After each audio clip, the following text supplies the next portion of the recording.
muchísimas especies para elegir y sabemos lo que funciona y lo que no funciona. Primeramente observando lo que ya hay en el Mediterráneo, alrededor de nuestra finca, observando, y cuando evaluamos es interesante coger, la naturaleza se expresa por unidades en el global, pero sobre unidades, y en el Mediterráneo las formas suelen ser redondas y en isletas, suele haber isletas. Cuando la vida restaura, restaura por isletas, evitan el sol, evitan el viento, y en estas islas solemos ver algún algarrobo que sobresale, los acebuches, la mata lentisco, esparragueras, cardos. Entonces no es lo mismo lo que existe en el norte que lo que existe en el sur, y lo mismo al este y al oeste. Y es interesante que en vuestra zona vayáis a buscar una isla de estas que haya estado sin tocar durante mucho tiempo y observéis qué especies hay en Levante, en Poniente, en el sur y en el norte de esta isleta, y observéis, toméis nota, de nuevo plantas, fotos. Ahora hay aplicaciones que con el móvil le echas y te dice qué es o qué parece ser. Y esa es vuestra primera lista de plantas que necesitáis tener en cuenta. Las plantas que ya funcionan.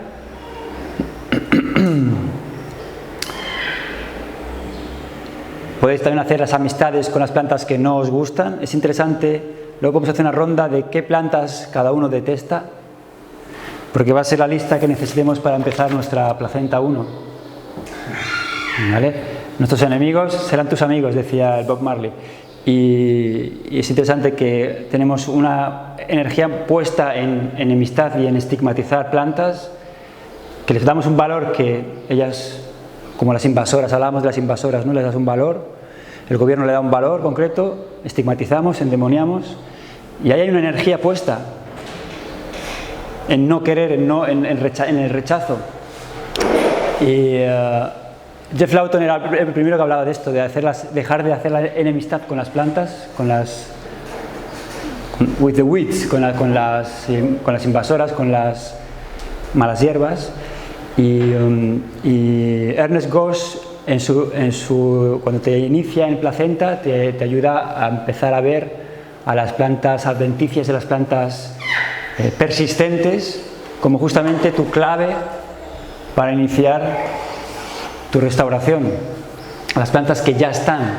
También se dice que somos los únicos seres vivos que intentamos, que promovemos algo que no quiere estar y que queremos quitar lo que ya está. No queremos las plantas que crecen por sí mismas y queremos imponer otras porque nos apetece, que no quieren estar ahí donde estamos invitándolas a estar. Entonces, ninguno de los dos son rechazables. La primera porque te ayuda a reiniciar un proceso de oasificación y edaficación, crear edafos, el suelo, y la otra te ayuda a tener esa parte de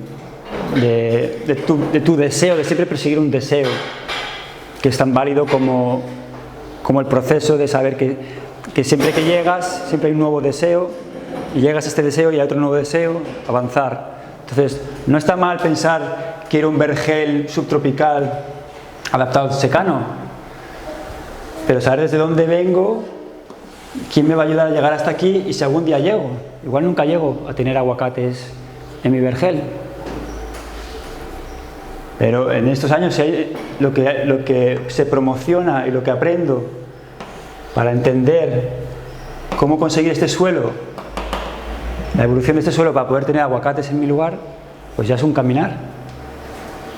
Igual sí, igual no llego nunca a tener aguacates en mi tierra, o igual tengo aguacates que me dan aguacates muy pequeñitos, o que nunca como. Pero en ese caminar, en ese desear y continuar con el deseo, y siempre tener esa distancia en la que cuando llego siempre hay algo nuevo, ese caminar es cuando estás en la evolución, estás creciendo con el sistema. y es muy importante estudiar las plantas y especialmente las que ya están, las que están ahí para ayudarte. Os recomiendo 5 plantas diarias. Las ponéis en vuestra pantalla, en vuestro escritorio, donde queráis. Nombres latinos, porque en latino puedes hablar con un japonés, un inglés, un sudafricano, un mallorquín. Los que hablamos de plantas hablamos todos el mismo idioma, que es latín. Y inglés y latín. Y estudiándolas como si fueran familiares, al final hablas todo el día de ellas y aprendes su apellido, su segundo apellido, sus características, aprendes a observarlas en diferentes ambientes, y a donde vas siempre estás mirando las plantas, allá donde vayas siempre, te das cuenta de que unas suben arriba, otras están mucho más abajo, empiezas a observarlas, empiezas a evaluar y a estudiar la naturaleza y a aprender a coger sutilezas. Un día estaba estudiando psicología de la expresión física corporal y hablaba de los pequeños guiños que el cuerpo hace cuando estás, pues una persona que conoces muy bien, la reconoces y sabes cuando está, sin palabras ya sabes qué le pasa, ¿no? Al amigo lo conoces muy bien, hace un guiño y ya sabes que está compungido o está triste o está a punto de decirte algo. Es lo mismo con las plantas, al final es apreciarlas cuando los árboles están con la hoja caída, cuando el árbol sube la hoja para arriba, cuando empieza la hoja a amarillear, cuando el fruto está que coge pero no quiere, y empiezas a tener sutilezas y son todo. Dicen que los humanos tenemos la capacidad de ver colores para saber si la fruta está madura o no. Hay muchos animales que diferencian los colores o alguna gama de colores solo para saber si la fruta está lista, que en verdad es cuando la semilla está lista de ser ingerida para poder ser dispersada. Y eso, os invito a ver las sutilezas, a observar desde otro lugar, no desde lo plano físico, estético, sino desde el volumen, desde las sombras. En un segundo curso que haremos avanzado sobre esto, hablaremos de la teoría de Goethe, luces, sombras, gama de sombras, por qué las plantas reproducen un tipo de verde y otro tipo de verde en un mismo individuo, qué tipo de fisiología de las hojas hay abajo, arriba, dentro del árbol. Como que hay todo un mundillo, ¿no?, para aprender sobre la observación y la fisiología de estos seres vivos, de los vegetales. Y por ejemplo, un acebuche, hay individuos que tienen muchas caras. Puedes tener un acebuche en un bonsái, puedes tener un acebuche de 300 años enorme. En estratificación puedes tener un acebuche creando sombra en el estrato bajo, puedes tener un acebuche en el estrato medio, injertado como olivo, puedes tener un acebuche en el estrato alto, en el bosque salvaje, puedes tener incluso un acebuche en el estrato emergente, manejado y podado de una manera muy concreta.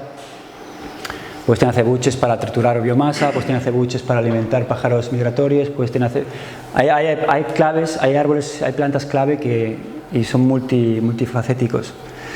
Y bueno, pues esto también lo tocaremos en el próximo curso. Diseño de adaptación. Tenemos de nuevo una estructura y una dinámica. Aprenderemos a construir, en una hora y media, aprendemos a construir juntos estructuras, dependiendo de cuál es nuestro fin y nuestro foco, hacia dónde vamos, qué queremos. Conociendo ya las plantas un poco, pues colocamos las plantas, sabemos cómo se manejan, hacia dónde dinamizan y cómo manejarlas. Y luego, una cosa es estructurar, implementar, y luego la vida te va poniendo lo que ella puede, ¿no?, lo que ella expresa. Cómo adaptarnos a lo que imaginábamos y a lo que es también. Y esto también lo hace la práctica y tu manera de conectarte con ella. Y eso, no hay que inventar nada, de nuevo es copiar y pegar. No hace falta mucha intelectualidad para construir comunidades que funcionan bien. Lo que hay que desaprender, y a veces también hay que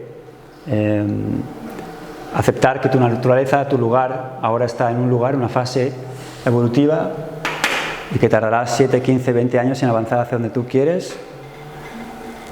Y esto también es como, ¿no?, un golpe de humildad. Tienes que volver a aceptar que que tus fantasías son unas y la realidad es otra, y en el medio está el caminar, tu caminar.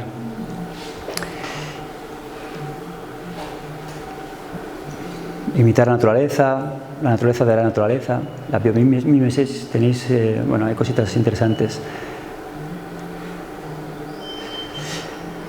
En este mundillo se meten, bueno, es muy específico tanto en agroforestería regenerativa como en sintrópica. Son muchos procesos dentro de una comunidad y a mi sentir es más de una comunidad de personas o una familia muy comprometida o una comunidad de personas que tienen la capacidad de gestionar ese macrosistema. Y está entrando la agroindustria de nuevo, como está de boga y tiene mucho appealing, pues la gente está llamando para construir nuevos sistemas en multidiversos, ¿no? Se está dejando lo del monocultivo y vuelve a entrar en sintonía la diversidad, multifunción, policultivos. Y a mi sentir, las cosas que se hacen con máquina pueden llegar a ser policultivos, puedes tener cosas muy interesantes, pero tiene una dinámica diversa y una estructura concreta. Si quieres hacer un bosque multidiverso, la mayoría de los trabajos se hacen a mano. Las avenidas se trabajan en máquina, puedes cortar los setos y las partes aéreas con máquina. O sea, con máquinas me refiero a tractores. Ahora se hacen tractores ligeros con baterías y con cortes de precisión y van haciendo cosas muy, muy interesantes. Pero al final es muy orgánico, cuando es complejo y es tan diverso que el que produce fruta para el mercado necesita que tal fruta llegue a tal precio en tal día. Esto es mucho más orgánico, esto es una comunidad de 40 personas que necesita tener una relación con el macrosistema y que conoce las dinámicas de la fruta y que va y viene y recoge y poda y entra dentro y maneja con precisión y se retira, tritura. Las máquinas no tienen hasta ahora no tienen esa manera de hecho nunca creo que podrán tener ese lugar en el que llego, cojo 5 frutas, hago 4 cortes, me retiro, vamos a comer, 3 días después, 5 días después voy a recoger algo más, vengo, vuelvo. O sea que hay manejos para estructuras muy complejas y hay manejos para estructuras más sencillas, y cuando las máquinas entran o cuando el mercado entra a producir para un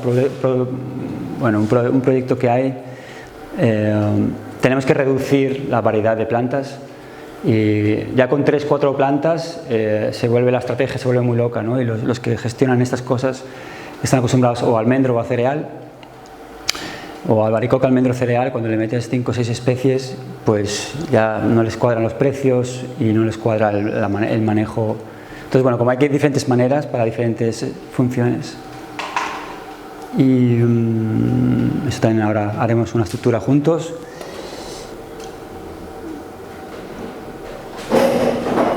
Ayer hablamos del área del borde. Aquí en el Mediterráneo,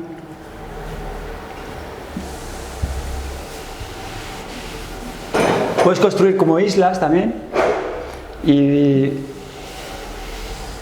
a mí personalmente me gusta, para restaurar y dejar un lugar así como de jardinería que vaya solo, pues, o de restauración, pues hacer isletas.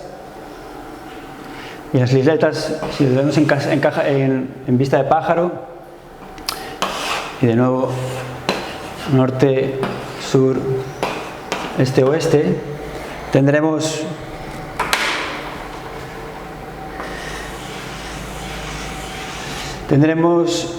una parte del sol. En verano el poniente se pone por aquí y sale por aquí, y en invierno sale por aquí el sol y se pone por aquí, ¿vale? Entonces en invierno el sol tiene este grado y en perfil va así, y si en invierno se sale y se pone por este lado, o sea que esto tendrá sombra parte del invierno, ¿vale? Y en verano el sol te sale por aquí, en el solsticio de verano te sale por aquí, y entonces toda esta parte de aquí dará la luz.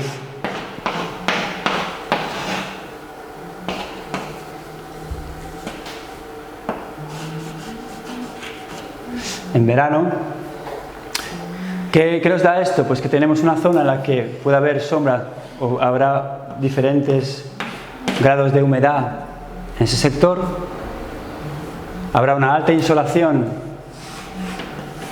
en invierno en ese sector y tendremos una zona con mucha luz casi todo el año, esta de aquí, y otra con otro régimen,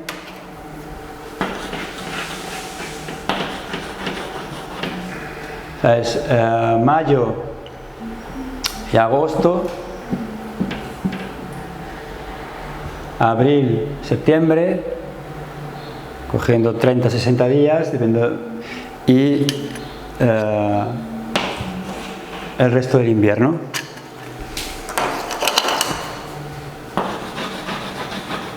Como que hay sectores, ¿vale? Haciendo una isla, tienes especies en el sur que tienen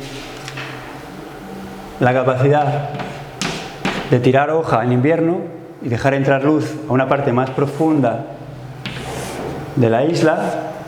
Puedes tener cultivos de media altura, porque este tira la hoja, entonces te llega la luz aquí. Aquí podrías tener, por ejemplo, los cítricos pueden estar ahí, donde la luz y el aire les entra en invierno, germinan, la fruta cuaja y luego va creciendo el árbol con esta cobertura que le empieza a entrar en primavera, de árboles con hoja más rala, o mantienes un manejo ralo para que haya una sombra un tamiz de sombra más suave, y el cítrico va a estar encantado de crecer su fruta a la media sombra de un árbol que tenga esa capacidad de tener hoja así finita y que tenga una sombra débil. Aquí podemos tener calizas macrocarpas, podemos tener malta lentisco, mirtos en estrato bajo con manejo intenso, que nos condense el agua de la noche, que nos proteja de toda esta luz que durante todo el año, en verano e invierno, pega. Y aquí podemos tener algo más de invierno, que le guste el frío, que le guste la humedad.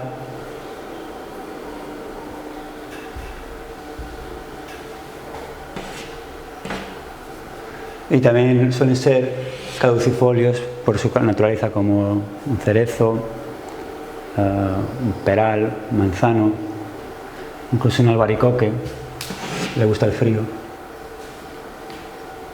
Puedes tener dos especies, puedes incluso tener un prunus injertado de cerezo abajo y de ciruelo arriba.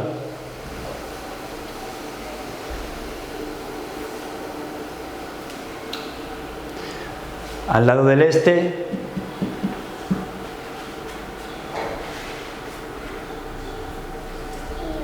al albaricoque le gusta el sol de la tarde. A ese lado tienes el albaricoque que está en otro caducifolio, para que también en la sombra del invierno la luz pueda entrar dentro. Y en verano ya tengas un nicho cerrado y protegiendo a la isla.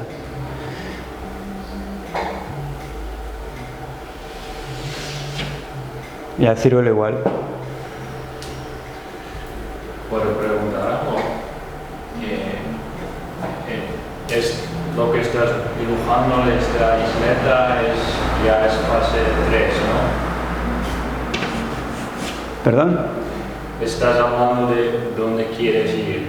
Claro. En fase 3. Claro, pero para ir ahí tengo que prepararlo aquí ya. Sí. Y ayer también dijiste, es bueno empezar un poco en pequeño. Sí, esto es pequeño, esto puede ser un 3×3. Vale. Y eso en fase 1 se podría empezar con un árbol alborobo. que sea el centro o eso es... Si luego lo vas a triturar, sí. Si lo vas a utilizar como nodriza y biomasa en la fase de madura, sí. Es muy interesante utilizar el algarrobo como nodriza. Pero tienes que triturarlo, porque si no el algarrobo lo que hace es comérselo todo. El algarrobo pertenece a ser perenne, omnipresente y ya tiene una evolución, ya es un climático.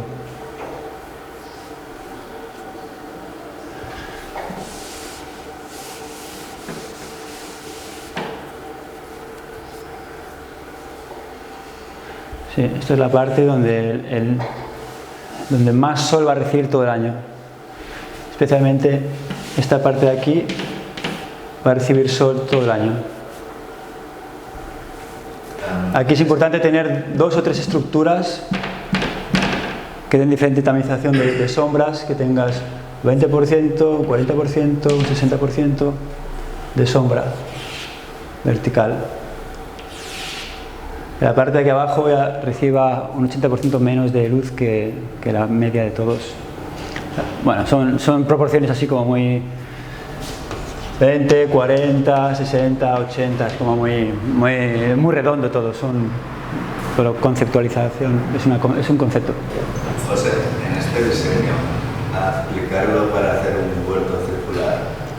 Huerto circular sería lo mismo, pero esto puede ser un coral, puede ser el perfil de tu piel, puede ser un huerto. Esto puede ser una cebolla, esto puede ser un brócoli, esto puede ser una lechuga. ¿Me entiendes? Sí. Es el mismo concepto, solo que en escala menor. Sí.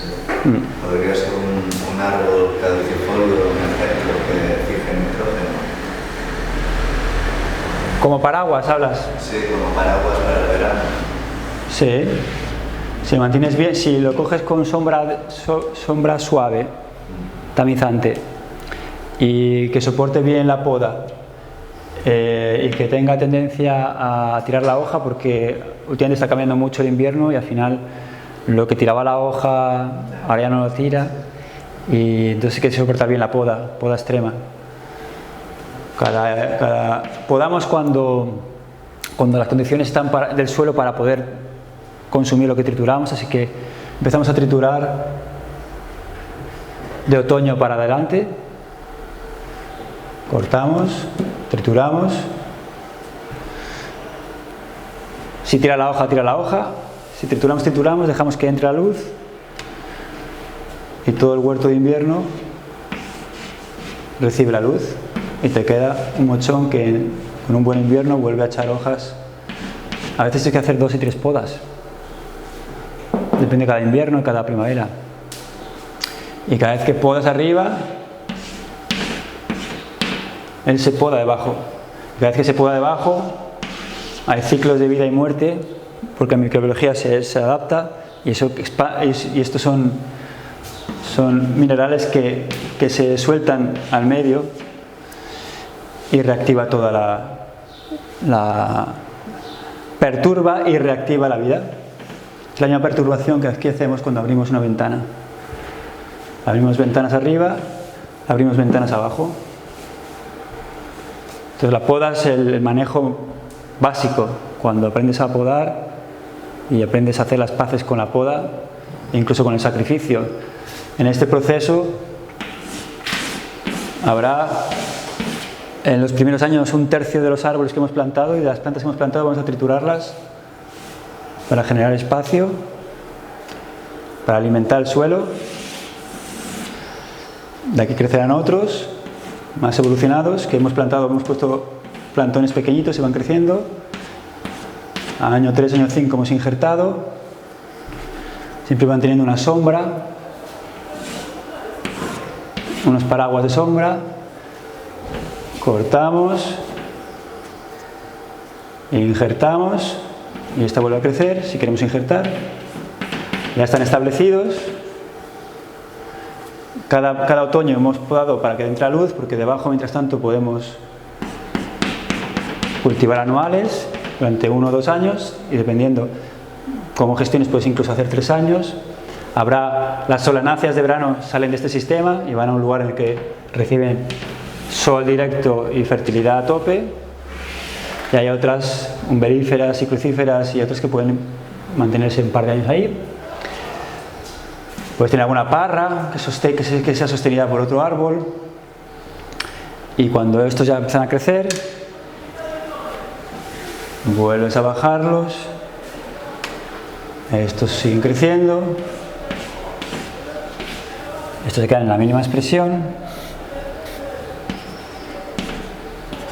que con el tiempo tanta sombra a ellos no les gusta, son heliófilos, les gusta mucho el sol, y ya se quedan como caminos de carbono que se pudren y que dejan entrar materia, agua, y de nuevo alimentan a la diosa y señora, madre tierra. Y ahí tienes un vergel construido en 9-15 años que te dura 60-80 años, que se automantiene, se sostiene, ya tiene una inercia edáfica, y tú solo con la manecha ir a cosechar y manejar, triturar y volver a entregar a la tierra lo que necesita para seguir alimentando este mundo microbiológico cuyos excesos alimentan al mundo aéreo, y todo se vuelve circular.